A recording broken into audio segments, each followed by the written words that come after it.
गेल्या काही दिवसांपासून वंचित बहुजन आघाडी आणि मवियामध्ये लोकसभा जागावाटपावरून चर्चा सुरू आहेत. तरी देखील अद्यापही जागावाटपाचा ठोस निर्णय झालेला नाही.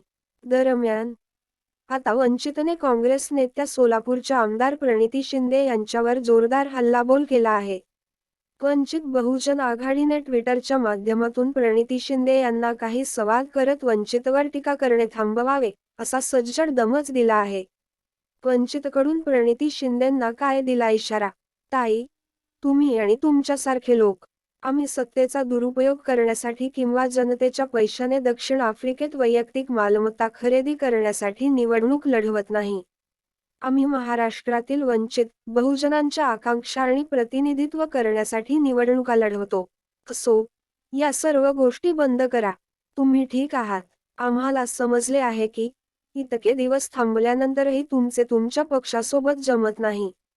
नवीन पक्षाचा मुहूर्त कधी आहे? असा सवालही वंचित बहुजन आघाडीने प्रणिती शिंदे यांना केला आहे.